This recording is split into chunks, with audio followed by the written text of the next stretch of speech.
Hi, Grace here, and it's Soul Boost. Welcome to today's episode of Soul Boost, and we're talking about learning to love, particularly speaking the language. The love language of your spouse, your partner, your children, your family members, even your colleagues at work.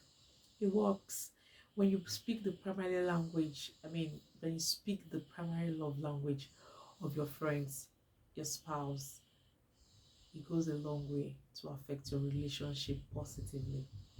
Now, love, the word love is easier said than done.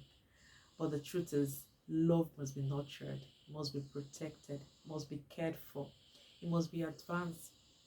You need to show, those around you that you love them. Yes, they know you love them, but they want to confirm it. They want to know that you love them. Everybody wants to feel valued. Everybody wants to, feel important. Everybody wants to be cared for. You must show people around you that you love them. And there are various ways, to show people you love them, particularly speaking their primary love language. Of course, we all know, or we must have heard, that there are five love languages. But today, specifically, we'll be talking about quality time. Now, what is quality time? I have here that it has to do with togetherness, undivided attention when expressing love and affection. Undivided attention when expressing love and affection.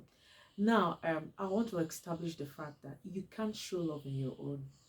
There's a patient endurance that comes from Christ, that comes from God Himself, that enables you, express love unconditionally.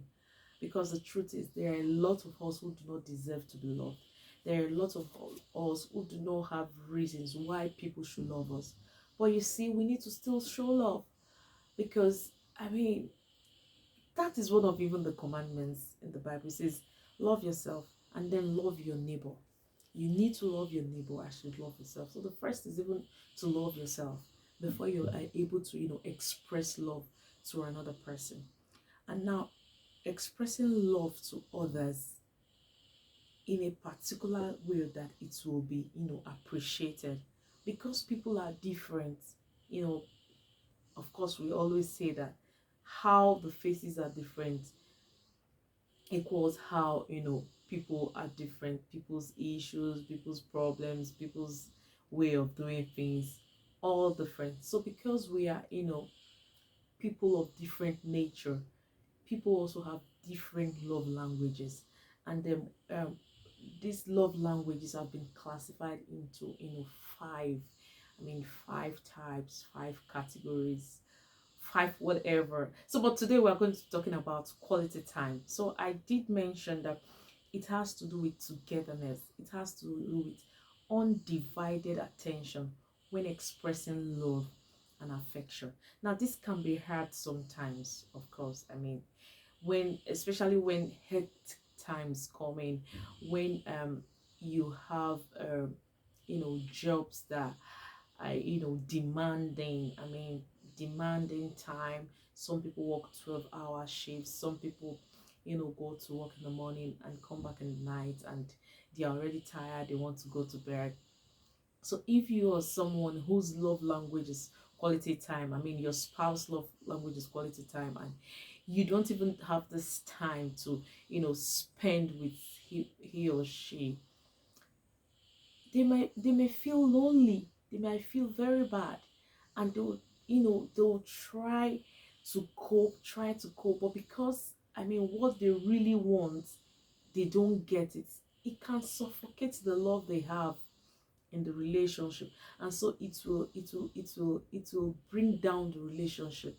It will make the love gradually begin to fade away. So now quality time is not necessarily the quantity of time you have to spend together, but the quality, of the time you spend together. Even if it's 5 minutes every day, make it a routine that, okay, you've got 5 minutes for your spouse every day, you've got 5 minutes.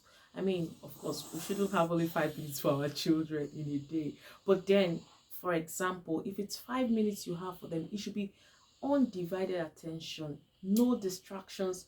Put down the cell phone, you know put the laptop aside, close the tab, focus on them, be focused on today. Be focused on them. Eye contact is very important. Talking about quality time, eye contact, should be present, be focused. Like I said, make it a routine. Make it a routine that you've got time for them every day. When you are there, be available. Don't be there and not available. For what I mean, you are there, you are present, you are seated there. Oh yes, you want me, here I am. And then you are with your phone, and then you're communicating with something else. I often used to tell I often used to say this, that phones, make you so far from someone who is just close to you, and brings that person who is so far away close to you. So you're lost in, you're lost in your phone, communicating with somebody else who is not even in that environment. But the person who is present there, that is supposed to be close to you, is far away from you, because there's no connection, there's disconnection. And this person's love language is quality time, waiting for you to gist with him or her, waiting for you to talk about, how, what went wrong or what went well at work.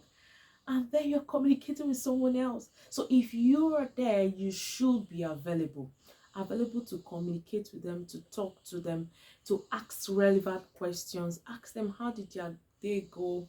What happened in school? What went well? So what's the way forward? What went bad? Ask them relevant questions. Paraphrase what they've said, just to let them know that you have really listened to them, just to let them know that you understand what has been said. Paraphrase, try to summarize what have been said. It is very, very important that, I mean, of course, everybody needs quality time. Everybody at some point, wants to be talked to, but there are people whose love languages, or love language is quality time. And if they don't get it, it might make them really feel lonely, or feel lost, or feel not loved.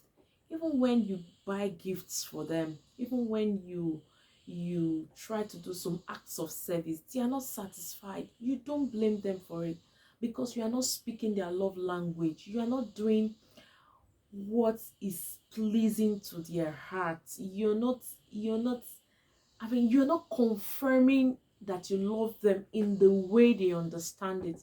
So you really need to know, the love language of your partner, your friend, your spouse, your children, so that you can be able to express love to them in the way they can, understand it. So like I said, for today, we're just talking about quality time. In our next episode, we'll be talking about another love language that pertains to a different set of people. Thank you for watching today. Till next time, bye for now.